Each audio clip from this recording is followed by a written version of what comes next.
So welcome everyone to the course, The Buddhist Path of Awakening, as we make our way through the profound treasury of the ocean of Dharma,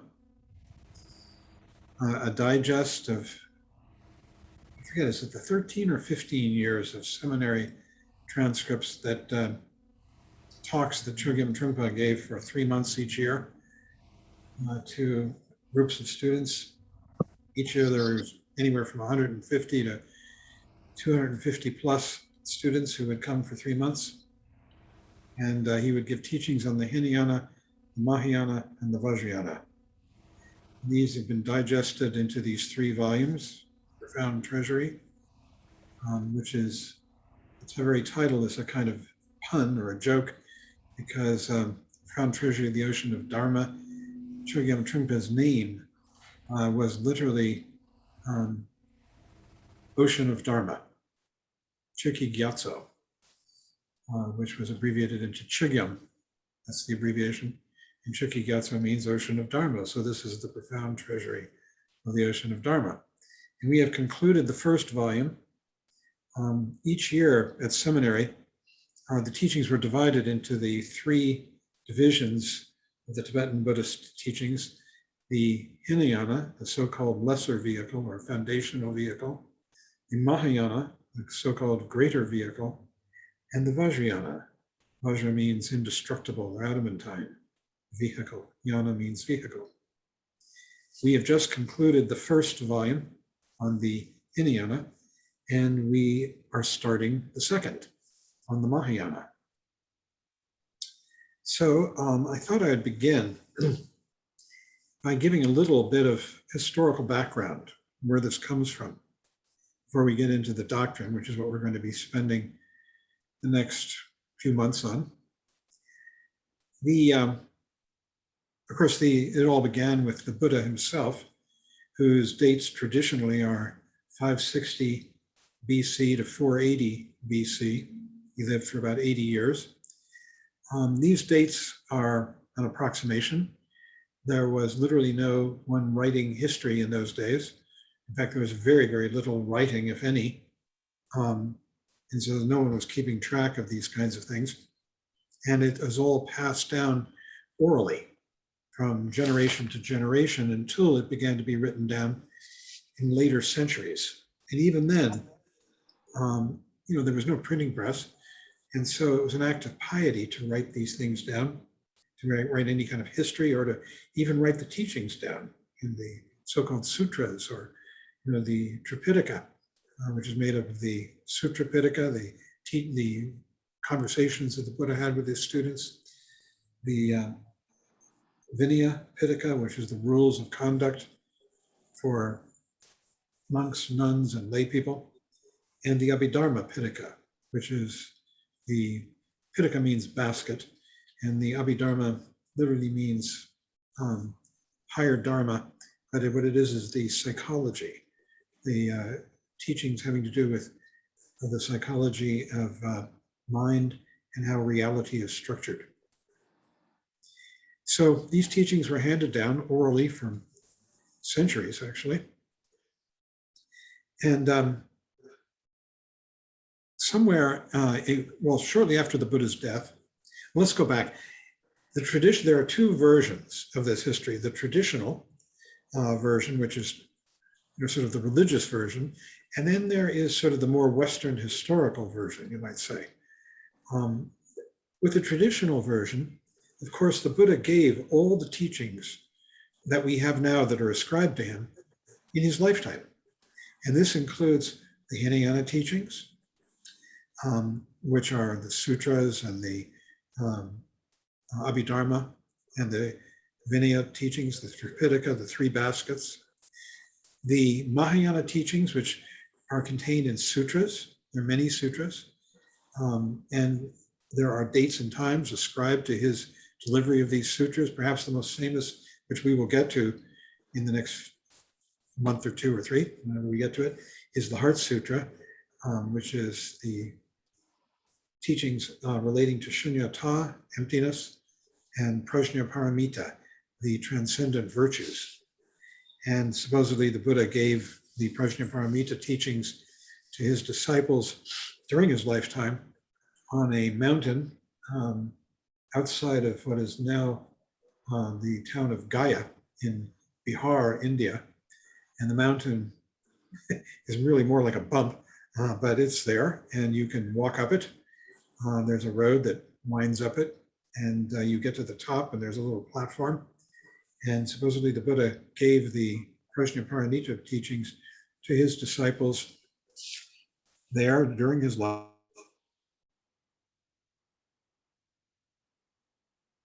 Oh, John, you were accidentally muted. Sorry. You have to unmute yourself.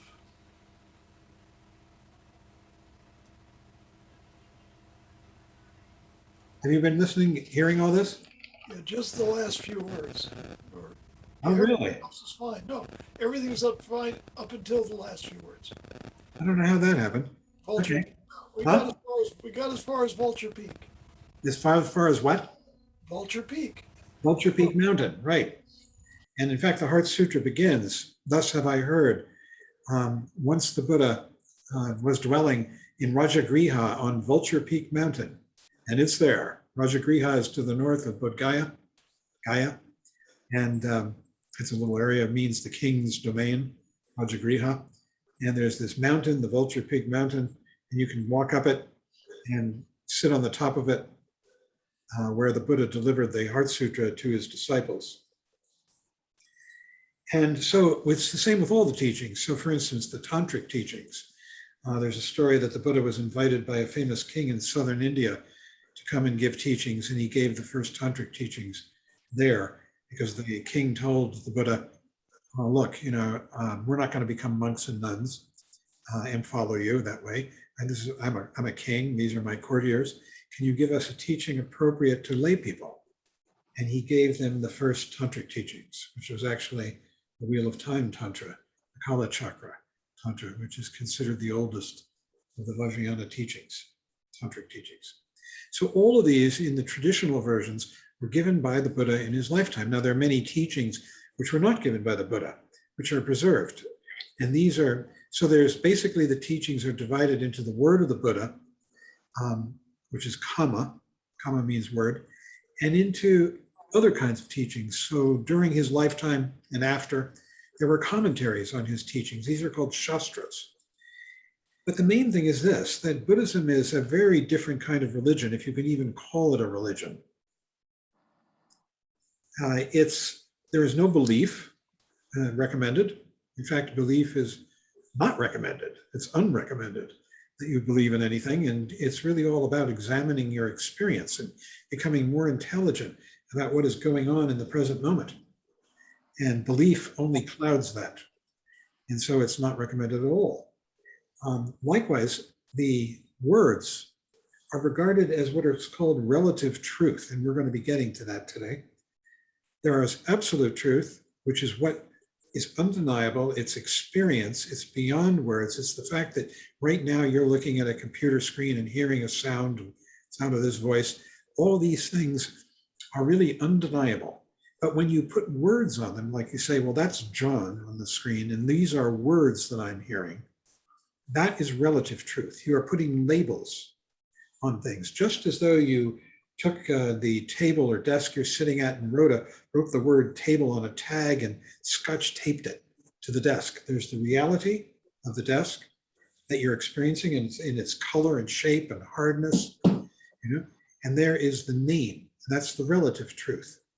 So the relative truth is teachings are all relative truth. They are all useful at a particular time and place, useful for us, at particular people to hear.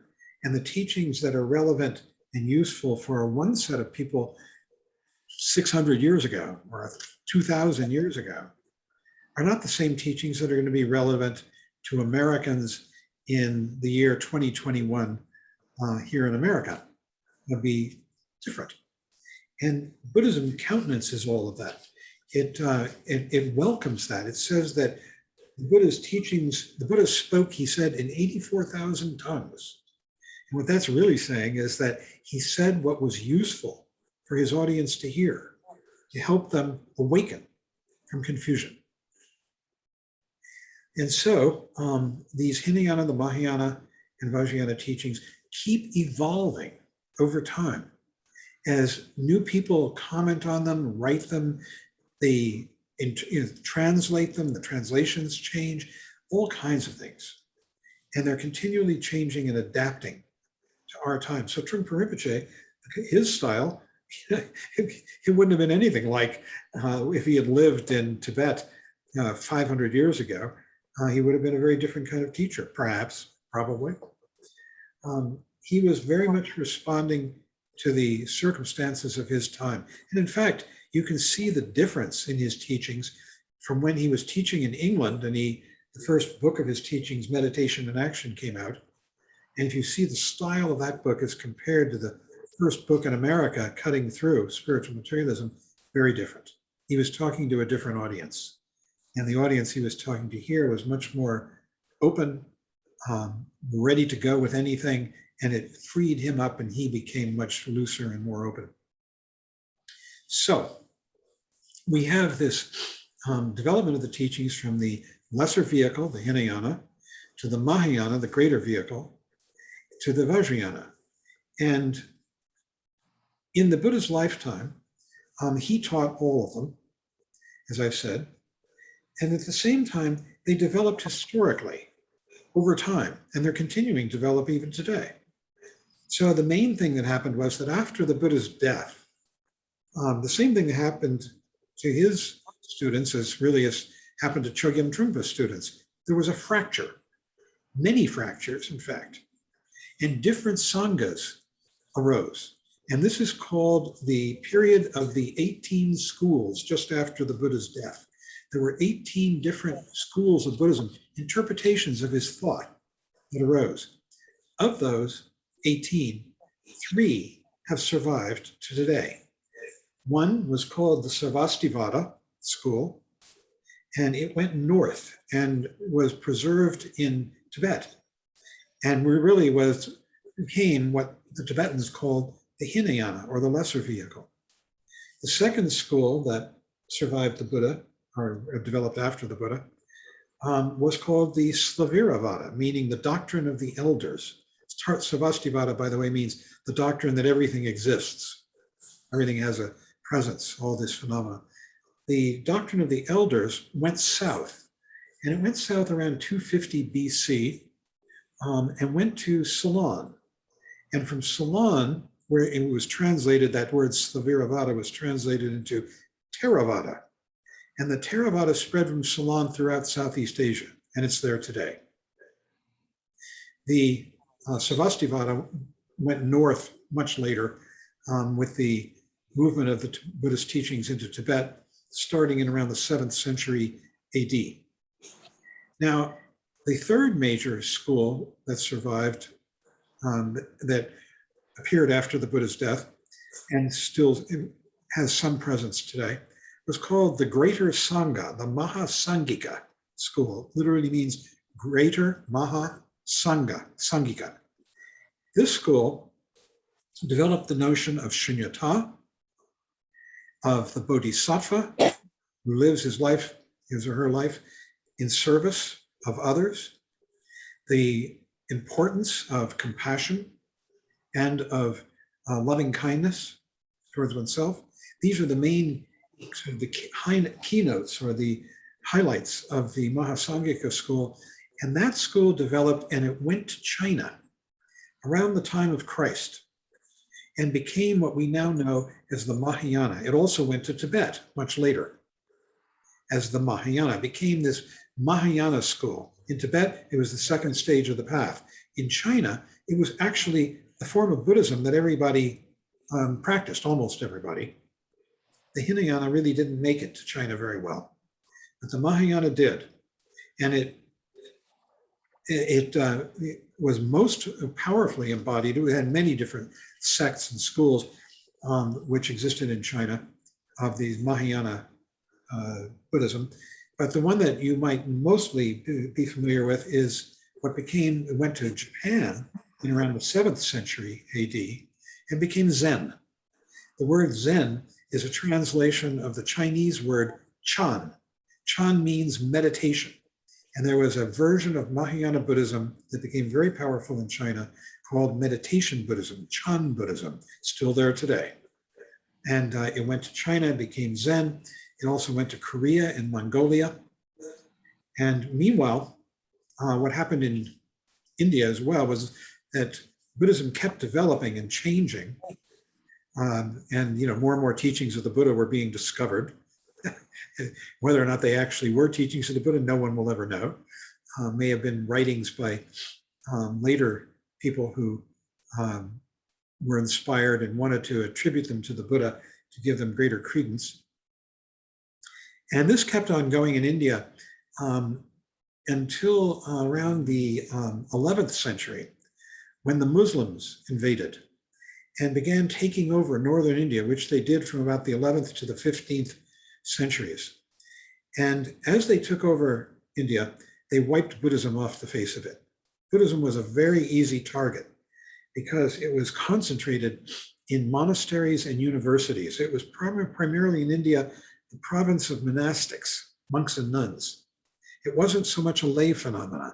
Lay people tended to be Hindu in India. And so Buddhism was concentrated in these centers.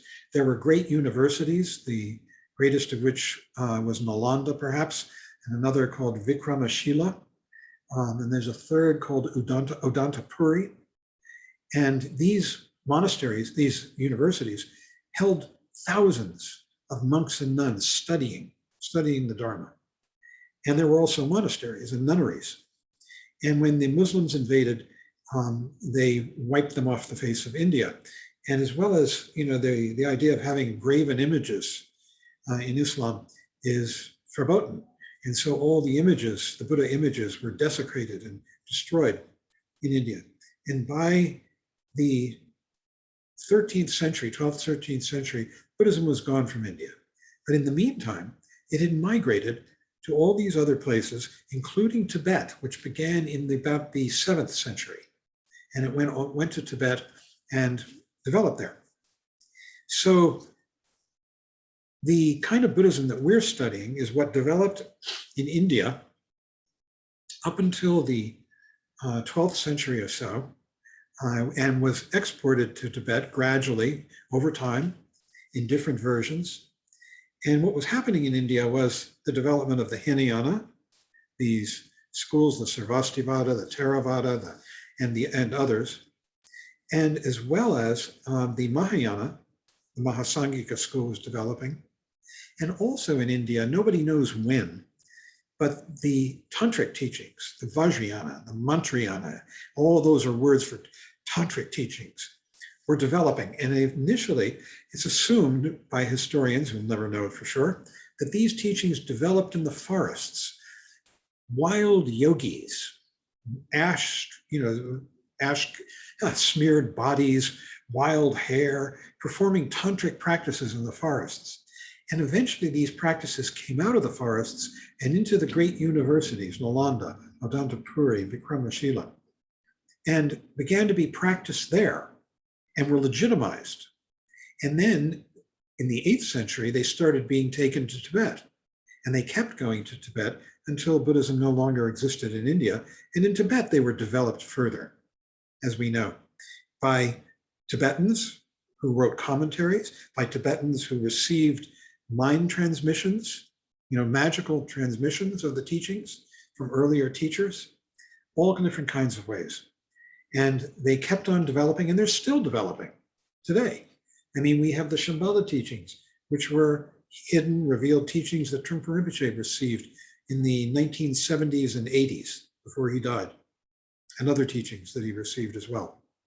So you get this picture of an evolving, constantly evolving body of thought and practice, which is the Buddhist teachings. We are now going to move from the so-called Hinayana teachings to the second stage, which is the Mahayana, the greater teachings. These are the teachings that are characterized by the doctrine of shunyata, which means emptiness, that nothing exists, especially neither I nor other have any true existence. Everything is a constant appearing and disappearing in the instant. Within that atmosphere of emptiness, freedom, openness, shunyata, the main teachings are prajna, clarity, extreme intelligence, maitri and karuna. Maitri is loving kindness, that you begin by developing loving kindness for yourself. And its corollary, or what it eventually emerges into, which is karuna, compassion, compassion for all sentient beings, an open-hearted love and compassion.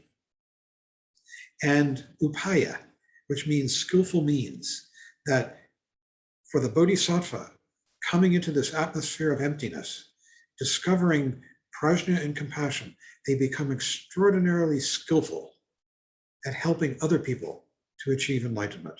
And that's called upaya. So these are the main teachings of the Mahayana, and we're going to be going through them now for some time.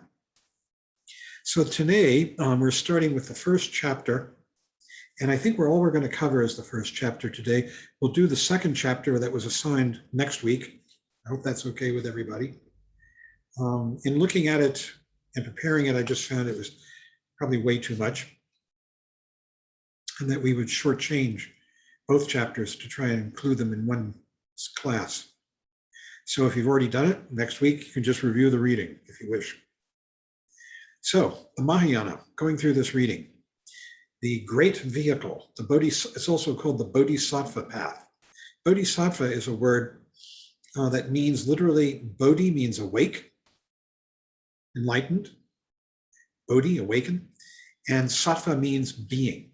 So the primary occupant, or the person who treads the Mahayana path, is the Bodhisattva, the awakened being. What have they awakened to? They've awakened to shunyata and everything else that entails: compassion, prajna, extreme intelligence, and skillful means.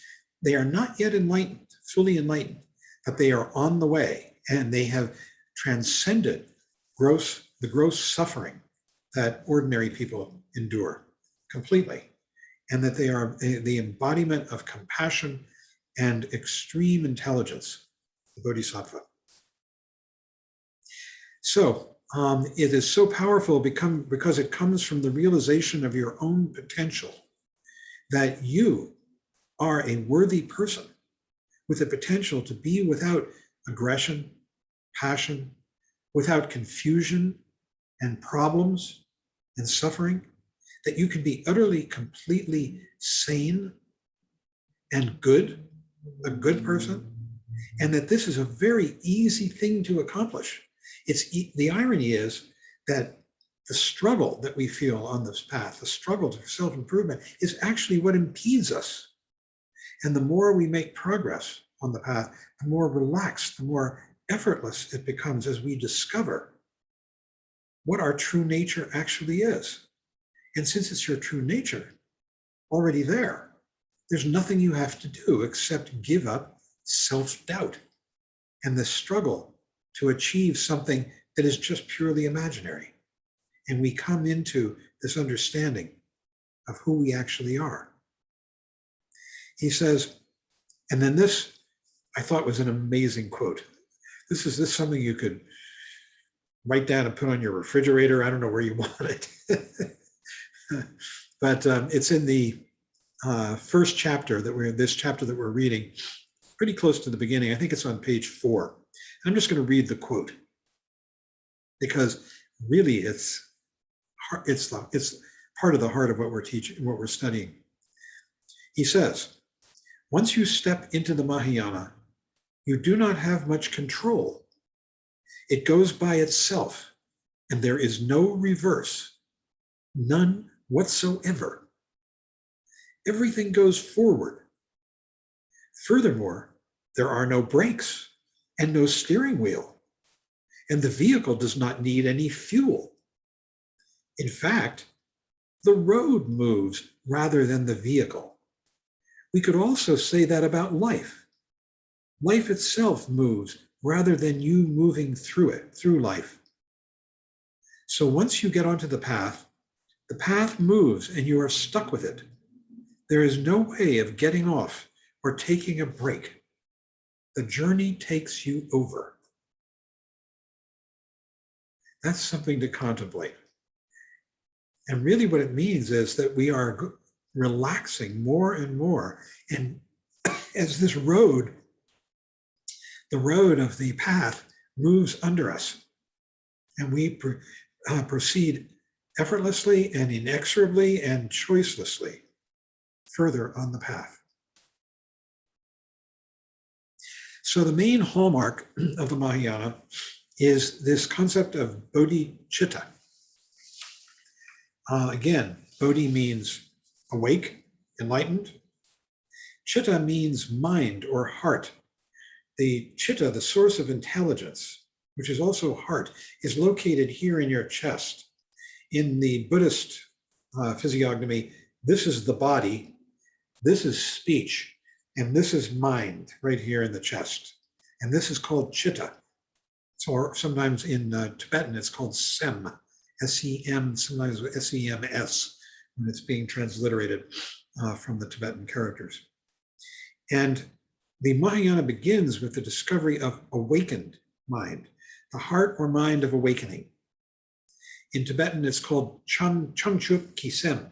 Ki is a possessive particle. Changchup means awakened, and sem means mind. So the mind of awakening, changchup kisem. I remember Herbert Gunther. Anybody here who's read Herbert Gunther, you have my admiration.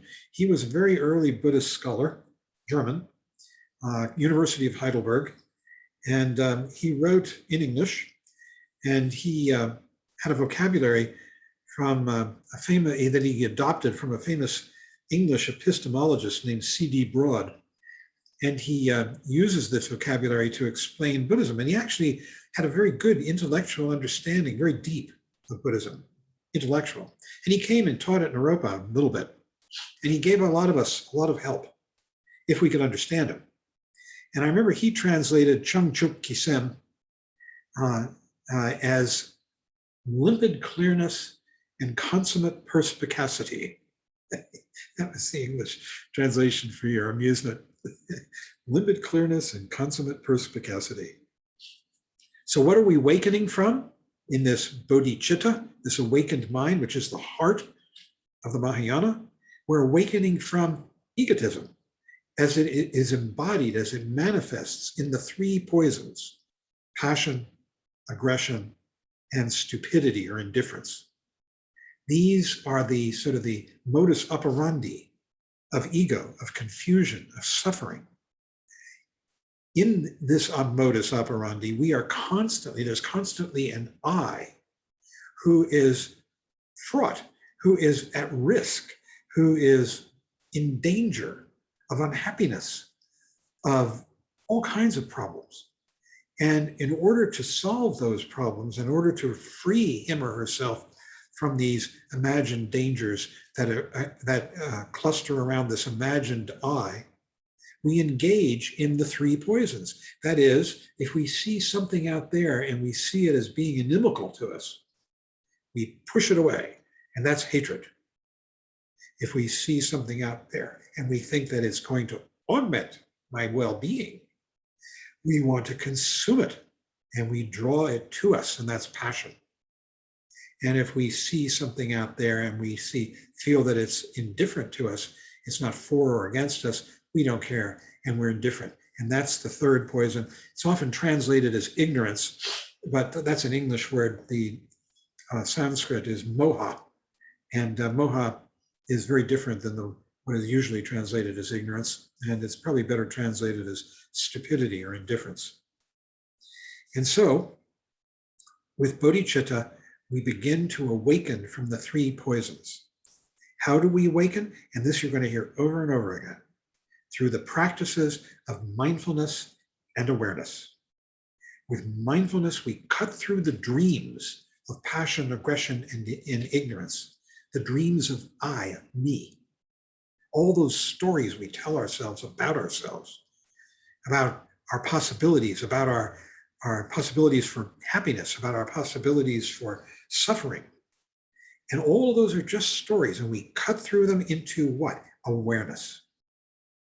Awareness, mindfulness. We come back from the story into awareness in the present moment.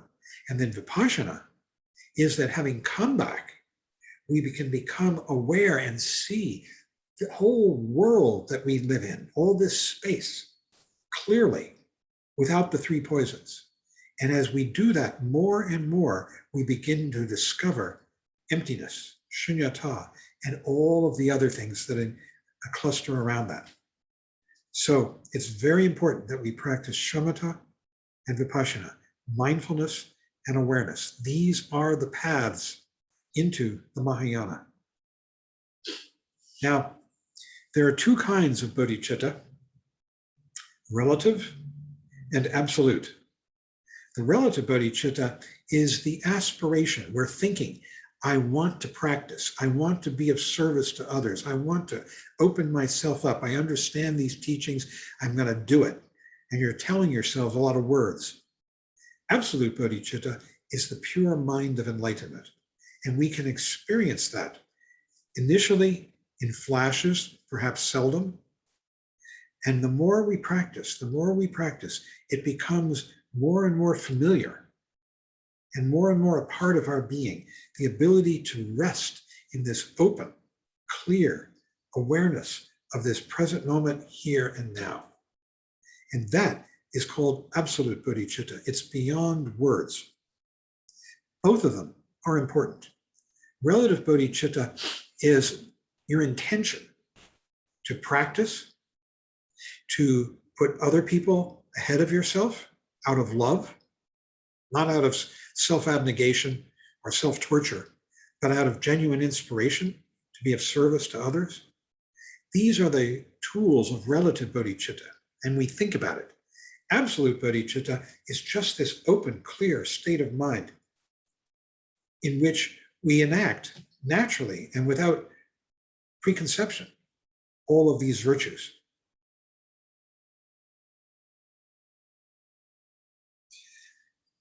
I'm not going to go into the Tibetan. Here he gives you the Tibetan for absolute and relative bodhicitta. It's interesting that the word relative bodhicitta in the Tibetan means it's kind of like you've got an outfit that you put on, a suit of clothes, the relative bodhicitta. It's like you're adopting, a semblance of something. And that's literally what the words in Tibetan mean. They mean, how do you translate that? An effigy of enlightened mind. It's like a scarecrow, he says in the text, of enlightened mind. It's sort of an effigy, like a picture of it, as opposed to the real thing, which is absolute bodhicitta. And that's something that you experience in your being, in your mind, in your awareness, and in your whole being. He says this of ultimate bodhicitta, the absolute bodhicitta. With ultimate bodhicitta, absolute, there is no world outside, no world separate from yourself. From the point of view of ego, there is a total non-existence of personality, of ego. Ego is looking and saying, there's no me. The ultimate understanding of egolessness comes from your vipassana experience becoming more outrageous. The more you are willing to be brave, heroic, crazy, leaping into vipassana, this awareness in the present moment. And this is really ultimate bodhicitta. There is no world outside. There's no I other. It's just this. We're in a sea of awareness, a phenomenal world, of space with everything arising and passing in it. Bodhicitta is made up of the spaciousness of shunyata. Nothing has any existence or non-existence. It's just arising and passing. In fact, This gesture, you can't separate it from the space that it moves through. Likewise, these words, the same with all phenomena. So bodhicitta, the spaciousness of shunyata. And it also contains the sympathy of compassion, karuna, and the intelligence of prajna. By intelligence, I mean that you begin to see so clearly because your mind isn't clouded with concepts. And so it's like you can really hear, listen, see. And people often call this intuition because it's beyond intellect. It's beyond words. That the intelligence, your understanding of the world around you, the people who you encounter, becomes much more acute, sensitive, intuitive, they say. This all happens in bodhicitta. He says, in order to be exposed to prajna, intelligence, you have to understand that it's not worth struggling, which means giving up ego fixation. That, see, ego is all about self-doubt, worry. And so you struggle to try and solidify things, make them safe. Giving that up gives you the room, the opportunity to be much smarter, to see, to hear much more clearly. He says, oh, and this really is the development of confidence. Confidence in your awareness in this present moment. Self-confidence. Self-doubt is the province of ego. That's what ego is all about. Ego is always saying, things are not good enough, I got to make them better. With meditation, with shamatha and vipassana, we are constantly coming into the confidence of our basic being, resting in it. In order to be exposed to sympathy, compassion, you have to give up territoriality, possessiveness, and aggression. And then when you do that, then you can begin to actually empathize and feel and love others. And in order to relate with spaciousness or emptiness, shunyata, you have to realize there is no point trying to use concept. You just need to relate with space and everything else, yourself, this world. You don't have to use concepts to tell yourself what to do. Now I should do this, now I shouldn't do that. Bodhicitta, this awakening, is the foundation of the Mahayana, the basis of being awake and open. Without it, we cannot survive or function. We all have it. It's just that it's clouded over with self-doubt and everything that attends to that. He says, we are capable of expressing our affection to ourselves and others. So the heart comes first, beginning to fall in love with the world, and that leads us into the awakening. So we develop heart, not connected with personal longevity, entertainment, or egotism. Then we develop what the heart is about, enlightened heart, expansive and awake, not territorial or self-aggrandizing, self-promoting. And this is a taste of enlightenment for the very first time. This is the heart, bodhicitta, the heart. It's heart-mind, it's intelligence, and it's love. So he says it's so important to join mindfulness and awareness. This is what we've been talking about. It's what we practice every day. Shamatha and vipassana, awakening on the spot, so that you can be awakened from your deep sleep in the samsaric world. And then here, this is a key statement. You are awake already. You're already awake. It's fundamentally what we are, which is why it is possible to notice that you have fallen into drowsiness, into dreaming. And you can tune yourself into this awakened state of being by the practice of arousing bodhicitta through shamatha and vipassana meditation initially. Shamatha produces maitri. Maitri is loving kindness, and what it is loving kindness for oneself. You see, what we're giving up as we practice shamatha that one-pointed meditation on the breath, let's say. We're giving up the dreams of self-criticism and self-improvement. They go hand in hand, two sides of the same coin. If you're critical of yourself, then you think about how can I improve myself? And it's very nasty and cruel. We sit there and we think, gosh, I shouldn't have any thoughts. I'm a terrible meditator. That's a good one. That's another form of self-torture. And so shamatha is the development of Maitri, that you begin to realize that all of that is just the object of your awareness, that you don't have to try to be aware. You're already aware of it, whatever happens in your mind.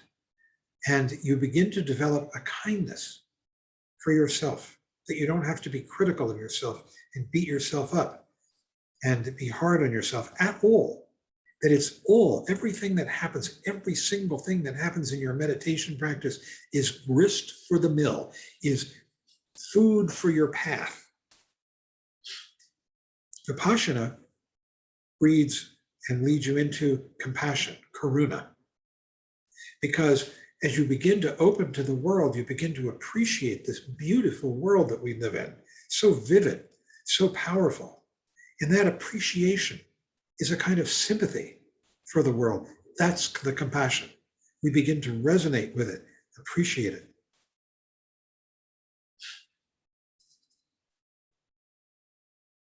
He says, you might have a taste of what enlightenment might be, a pure gap of the absolute ideal state of mind. So we begin with, especially through Vipassana, to include others in our world. You can appreciate and enjoy your life. The beauty of a beautiful work of art, of music, of the flowers, of the quality of the day, of the quality of the night, of the quality of the storm, of whatever it may be. You appreciate the vividness and color of it.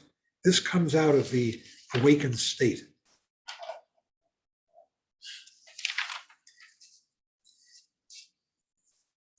So really, we're developing our artistic sense too, our ability to appreciate aesthetically. He says, the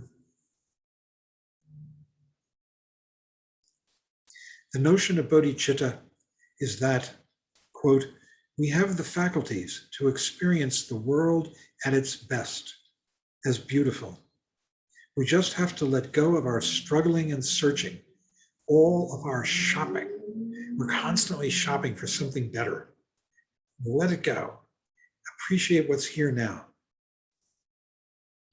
And I thought of this, that I described this the other day when we were talking about the Shambhala teachings of,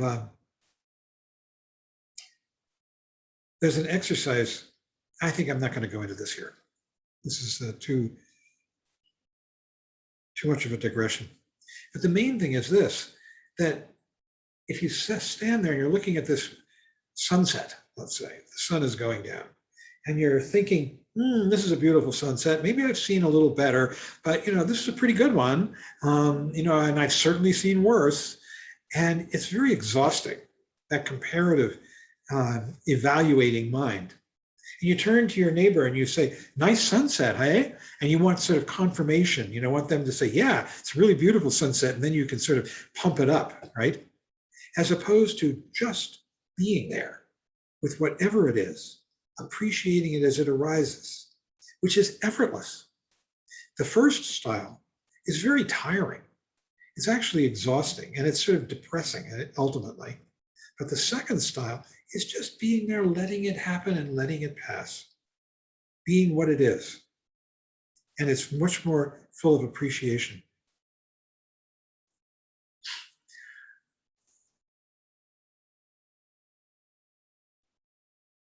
Yeah.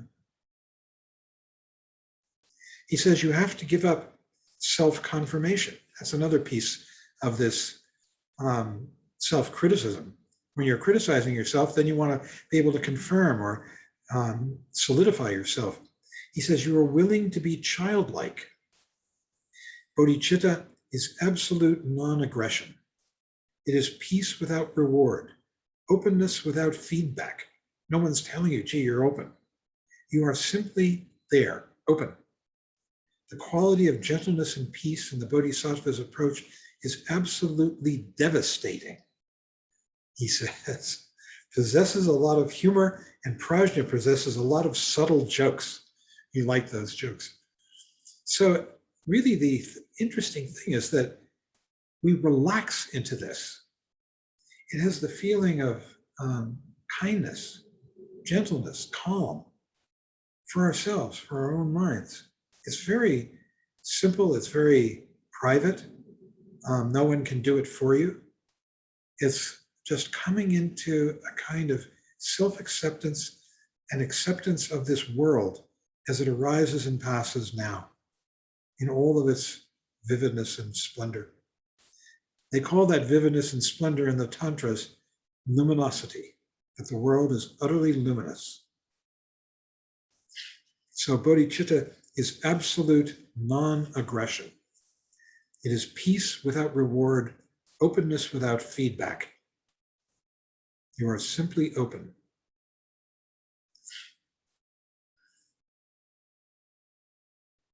He says, the reason bodhisattvas can actually work so hard to relate with reality and to help other people is because of that quality of delightfulness and humor. There is a willingness to be adolescent rather than grown up. A sense of humor runs through all three yanas completely. You are willing to be childlike. And dogmatism, true believerism of any kind, is a huge obstacle to bodhicitta. It's all about confirming your ego. In order to discover and realize bodhicitta, here's a quote, you are appreciating both the phenomenal world and yourself. This is so self-affirming, and we are often so hard on ourselves. So really, it's about turning that around and being kind to oneself. That's the Maitri. And then that inspires us to be kind to others. That's the Karuna, the compassion. The emphasis in the Mahayana is on working with what you have rather than what you might be. Just what this is. And you become more and more softened. And you give up the tendency towards dogmatism. There's a kind of heroism in this, a celebration, excitement. You begin to like the world around you. You develop an appreciation of the world outside. This is karuna. An appreciation of yourself is maitri, kindness to yourself. It's so important that when we meditate, we're kind to ourselves. Unless those two are working together, it is a dead end. So finally, there's a kind of fearlessness that develops here. You're not afraid of the pain of samsara, of confusion. It doesn't hold any terrors for you the further you go on this path. You're willing to develop your stuff and stay in samsara for the sake of others, as long as you're needed, out of great friendliness, warmth, compassion, love. That kind of patience and exertion and affection is the mark of waking up. He says, you do not take time off. Fearlessness means that you are willing to get stuck in samsara, and so you never do. That is the logic.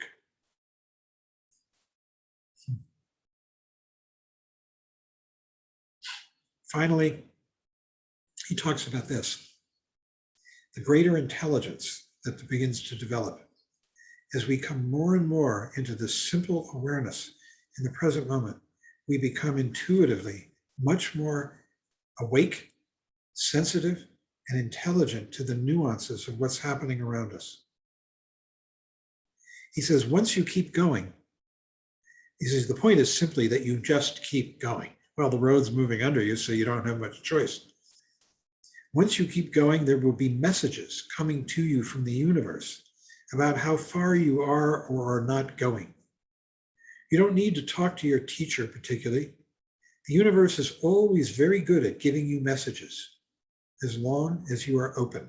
And open means you have no axe that you're grinding, no hidden agendas. You're just right here, awake, open. That kind of openness is so important. He says, most people don't even see their confusion. So if you do, you are already ahead at quite an advanced level at that. So you should feel good about it if you feel like you're confused. Look further into it, push into it instead of closing off. It's like flowers exposed to the wind and rain, blooming. So be like the flowers. Don't take time off from your confusion or from the inconvenience or embarrassment of seeing it. Don't stop because you were about to see something, and if you stop, you won't see. What you see may not be the greatest, but not the worst either, and it will be a great contribution to your path. And then here's a quote, and gradually, stitch by stitch, step by step, you will finally become a good bodhisattva, almost in spite of ourselves. So we can have a discussion, if you like.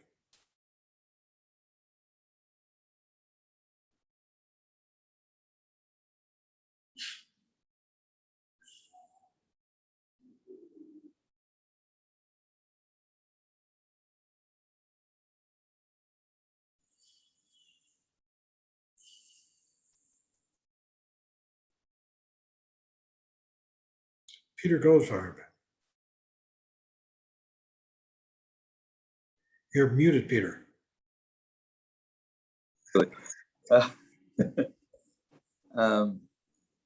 sometimes, or maybe even often, have the impression of being led far, far away from the center, as you describe it. And I want to know what can be the first step, at least the first step, to be on the way back.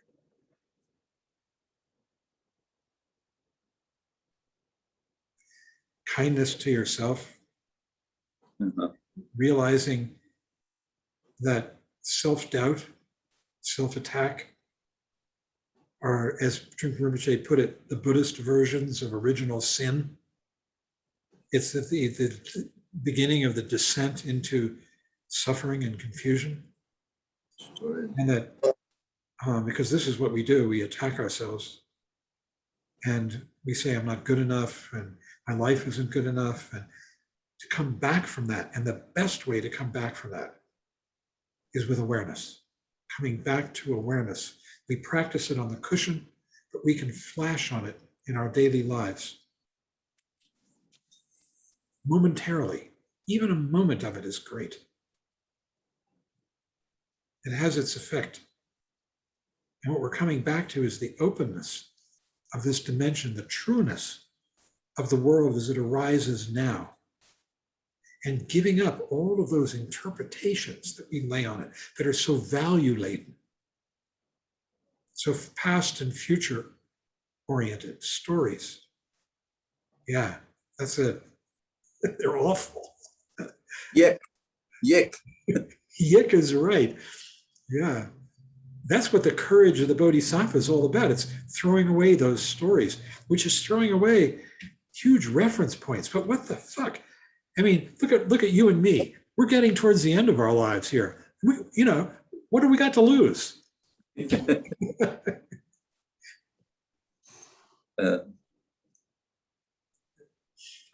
Thank you very much.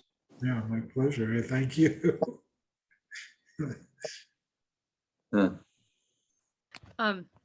Peter, if I can just jump in, because I felt like you were like a guitar, like I just felt a string being plucked when you said that, and I often do when you talk. But I wanted to say something that I had this realization about compassion the other day, and connected with this self-doubt and this piece of self-criticism, which is such a strong motif that runs me round and round. But I do feel this urge, and I mean, my whole life I've felt just like this need to like help other people and serve, and like, you know, that bodhicitta.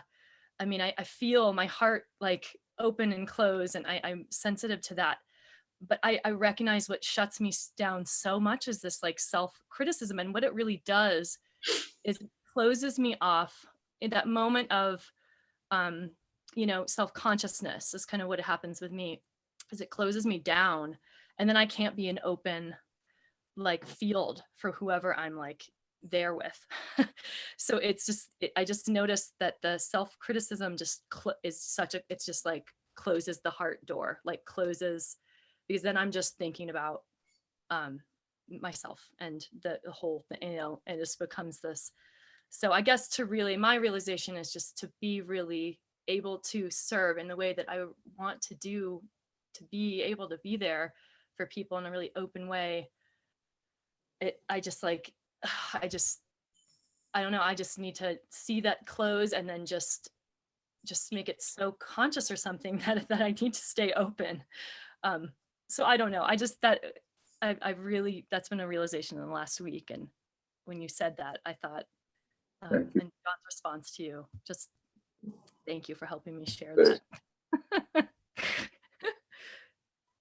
I'm not, I always have more words than I want to have too. So I get it. Thank you, Christy. Thank you. Yeah, that was wonderful. Oh, wow. Steph has her hand up, and then Tony. Let's see. Steph? Hi. You know, I'm listening to this and I'm seeing that it comes back to a common place, which is ego. And that once you escape or let go of ego, there are so many other obstacles that fall away, like self-criticism and ambition and envy and greed. And so in trying to figure out how to walk this path, I think that putting the attention outside of your skin is probably a good way to proceed until I know the rules.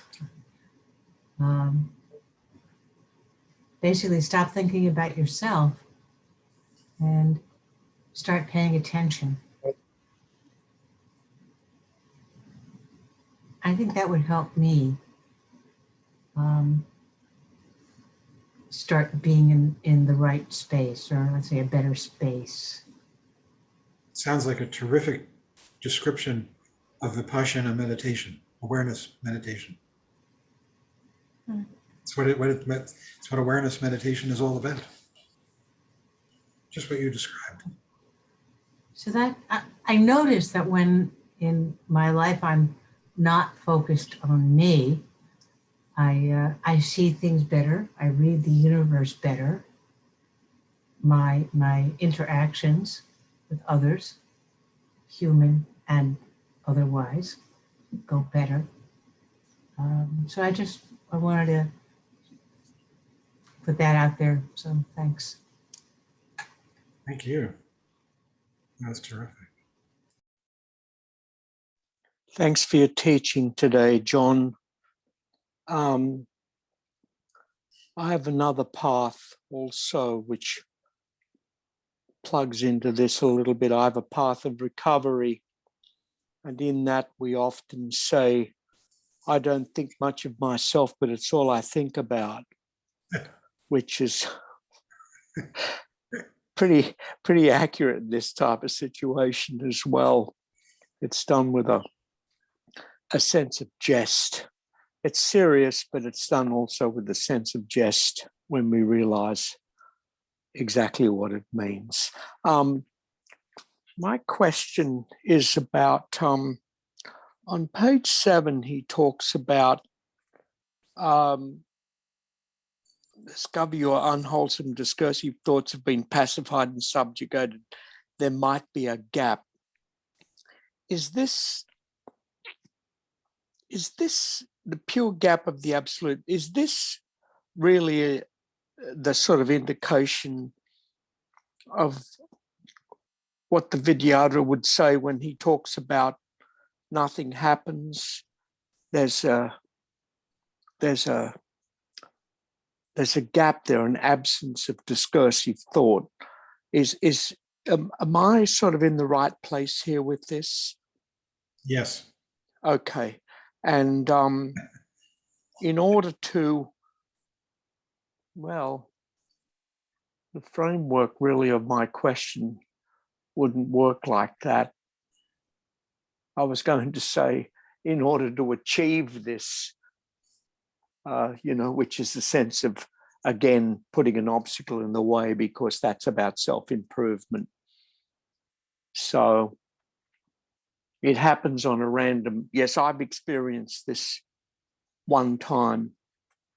I experienced it in the Datun, and it was an amazing experience to just embrace that gap, to see that gap. So thanks very much for your teaching, John. This is just a wonderful beginning. Thank you. Thank you, Tony. Judith had her hand up.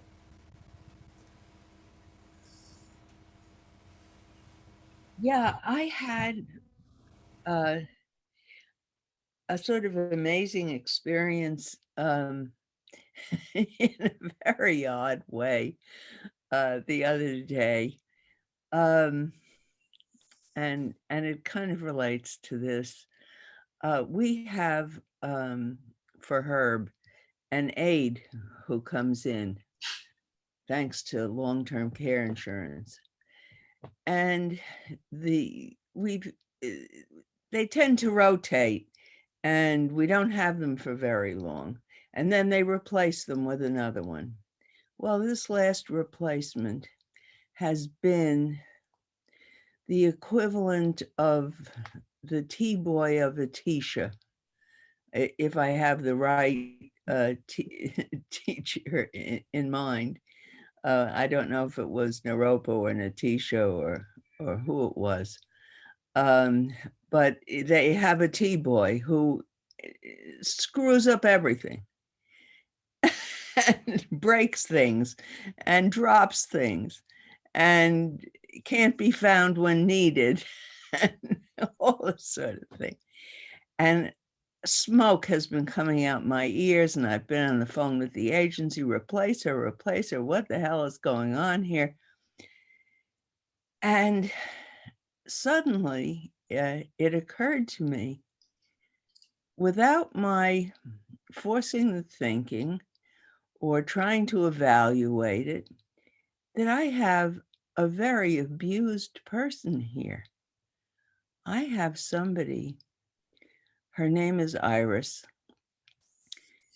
and probably in her whole life, I can't imagine anyone ever gave her a flower.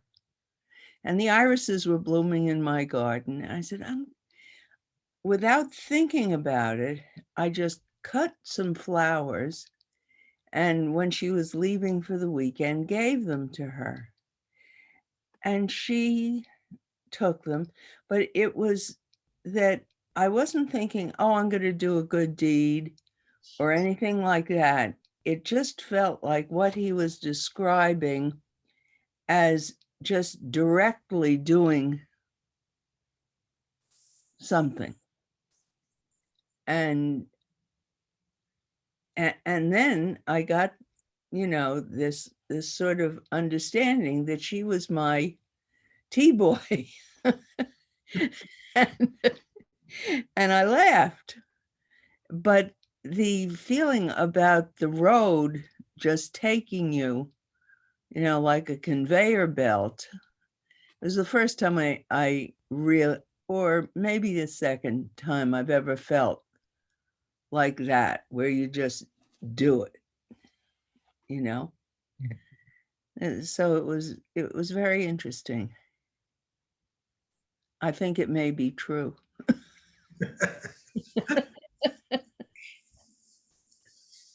Thank you. Yeah. Thanks. It's lovely. Yeah, from experience, you get it, or at least I think I got it. We all have these tremendous opportunities all around us. Yeah. Surprising.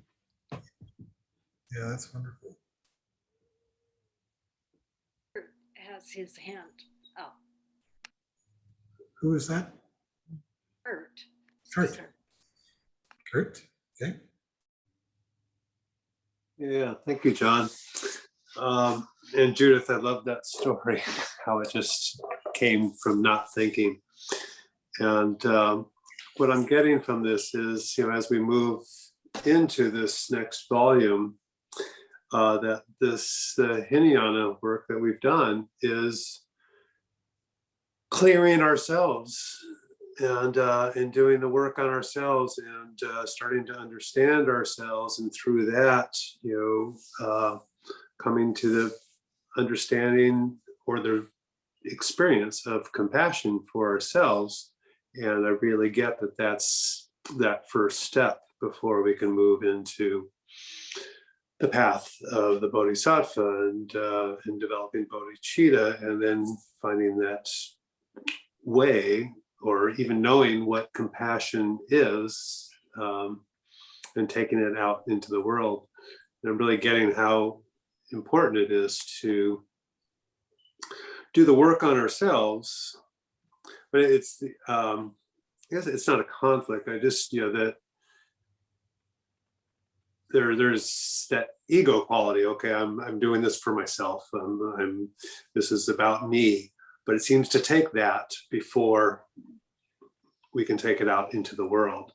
And it's just kind of an interesting edge there of serving ourselves, but then finding a way of serving ourselves from a non-ego place as training to take ourselves out into the world and serve the world from a non-ego place. So it's I'm finding it fascinating, this transition that we're in as of tonight. So I just wanted to share that experience. Thank you. That's terrific. Really is very helpful.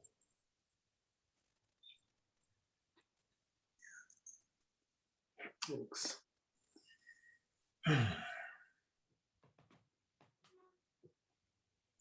Who else would like to say something?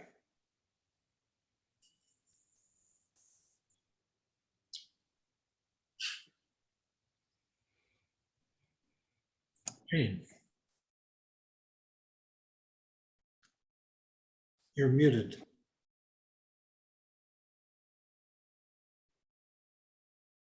I had a really bizarre experience right before this evening's class. I belong to a group of, it's called the University of Pennsylvania Women's Network. We meet once a month, and it's a pretty heavy group. And something I've struggled with my whole life is best expressed by Obama when he said the only time he really felt like he belonged in the room was when he was president, and it was at his first cabinet meeting, and he walked in to the Capitol. And I was always struck by that. It's in his autobiography, and I listened to it on Audible. So it's actually like having him in the room talking to you. And it conveys a feeling I've always had and have struggled with. And of late, especially with this group of really high-powered, brilliant women, I've always questioned, do I belong in this room? And am I the consummate outsider in that room? And right before, I mean, it ended, I guess at about 6:45. And I was feeling utterly confused, feeling I've struggled, I've worked this out, and here I am back to this extreme confusion. And then I read the last part, the opening to messages, which is something I always say, that we're always getting messages from the universe, but we have to hear them. We have to be open and ready to hear those messages. And then what you just read about, this is on page 10, any confusion your experience has within it, the essence of wisdom automatically. And, it goes on, and I underlined and I made asterisks about, you should not take time off from your confusion or from the inconvenience or embarrassment, which is the exact feeling of embarrassment, not so much inconvenient, of seeing that confusion. Like the embarrassment is because I feel I should be beyond it by now, It is better not to stop, for you are about to see something. If you stop seeing. So you have to keep going. Obviously, what you see may not be the greatest thing, but it's not necessarily the most terrible either. Well, these words are just resonating with me, and it's as if they're written to me at this point in time tonight. Wow. Amazing, right? Yeah. Yeah. Because I was angry at myself for being confused.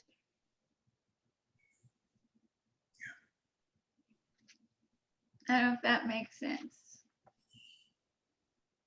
Yes, Christine. Thank you. Not alone. Yes, to me, Jane, when I read that section, I felt it was written for me. Uh, I felt it was written for me.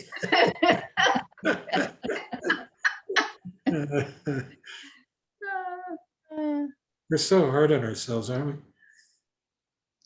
yes, well, yeah, we are. Yeah. And he's encouraging us to go with it, to not be hard on ourselves about that. Not Yeah. being hard on ourselves, Yeah, it's the double whammy. The double, yeah.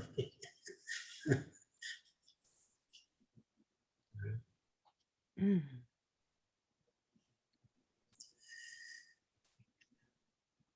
Val, you have something. Yeah, thank you. This is, I thought it was written for me too. It's very illuminating, in that moment. And I see it, as this burden of this self-doubt. It's a burden of ego. And it's comfortable. It's like, oh, I know that.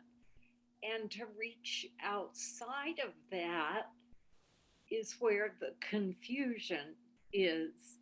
And it's like, I want to write more. And then I look at my friends' books and essays, and I'm like, oh, geez, I'm comparing, despairing, and even picking up a sketchbook. There's something I want to sketch. My mother was an artist.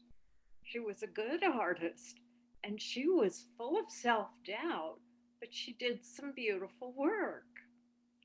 And so every time I think about picking up that pencil, it's like, I can't do that. I can't belong there. It's like, oh, what do I have to offer to somebody else, to the world, to the people I care for? And to do that without any self doubt or thinking of self removes the confusion. So to push through that and let the road move under me is going to take some courage. That's all.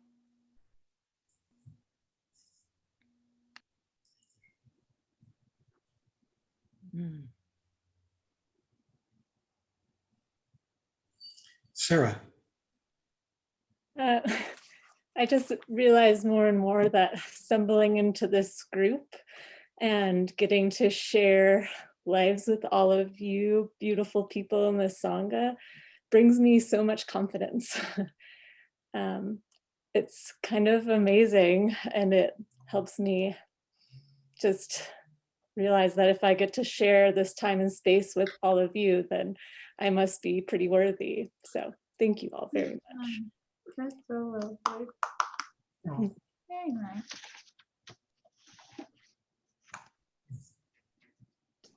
Steph, did you have something? No? Okay. No, I think I was just stretching. Okay. Well, Randy, Kim? Yeah, what about somebody we haven't heard from? That's why I asked about Randy and Kim. We haven't heard from them. I will go. I know you guys have never seen me before. I'm actually just dropping in for the first time. I stumbled across the web page. I'm doing some self-exploration and just kind of hear from many perspectives. And this was wonderful. I have a few friends within the Buddhism faith, and I have just been curious and wanting to learn more. So this has been very insightful. It's great to hear from everyone and hear everyone's perspective. I'm hoping to take a look at this book myself and kind of get involved and hopefully return. But something that I'm hearing a lot of people talk about is something I can already say that I relate to, especially in regards to the self-doubt and I think the self-negative talk of this daily. I find it very difficult in shutting it off sometimes, and it was really good to hear everyone's like insight on that. I think ego sometimes, we get so used to it that when we realize that we have to separate ourselves, it becomes a huge challenge and an internal conflict sometimes. Yeah, I really enjoyed hearing everybody, and hopefully I get to come back soon. Right. Oh, come back. Diana, may I ask where you are? Can we ask where you were? I'm from Connecticut. Ah, okay. Okay. We have people here from there. Yeah. Kim, I think. Yeah. Well, it's actually Randy, Barry. Oh, hi. Hey, Randy. Hi, Barry. John, will we be talking more about idiot compassion later on? Or is it something you want to try to go into in the next 5 minutes? Talking about what? Idiot compassion. Oh, idiot compassion. Well, it's very simple. Idiot compassion comes out of sentimentality, out of your own ideas of what another person needs. And you're trying to be virtuous or good without really perceiving or being sensitive to who you're trying to help and what they actually need. And sometimes, it means that you might give something that is actually harmful to another person. And so it's called idiot compassion because it comes out of your own biases, and your own prejudices, rather than out of a true perception of what's going on with the object of your compassion. It's like anti-karuna or the antithesis or. Yeah, it's just sort of stupid. Yeah, I think it's in the realm of ignorance or stupidity. Yeah. Yeah. Yeah. Well, everybody, perhaps we should end. We have our discussion group tomorrow, and I encourage you to come. They've been great fun, these discussion groups. I think people have really done a great job participating, and a lot of humor and fun. So we'll meet tomorrow after meditation for our discussion. Anybody else have anything that they really want to say before we go? Yeah, could I really enjoyed the part about the adolescence. It's like my whole life, I've got 2 kids. I just turned 40. People around me are telling me to grow up. And I'm like, what do you mean? Don't do And it. it just gave me so much permission. It's like, oh, maybe, there's, I'm onto something. I didn't even realize it. That's great, Fred. Thanks. Yeah, great. Okay, so let's close with the dedication of merit. This is getting more and more appropriate as we go further into the Mahayana path. We're going to dedicate any merit that we have earned here tonight to the benefit of all sentient beings. Shara, you want to lead us? And you should mute yourselves, I think. We're not. Thanks.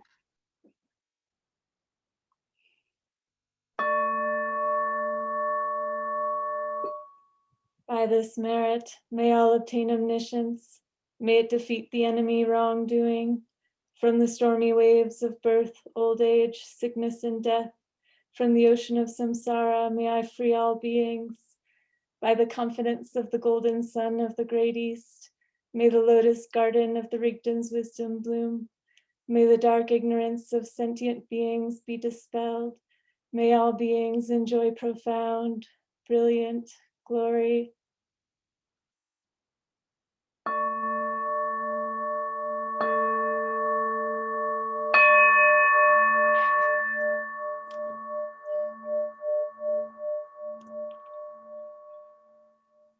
Thank you, John. Thanks, John. Thanks, Thank Sarah. you. Everybody. Thank you. Thanks, John. Thanks, everyone. Thanks so much. Thanks. John. Good night. Good morning. So long. Great to be on the path with you all. And with you. Absolutely. Yeah, yes.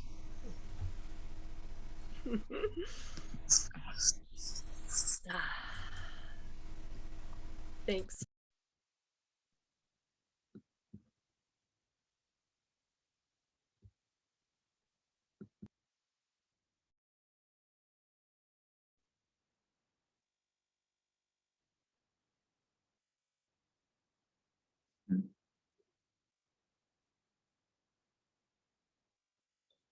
You're muted.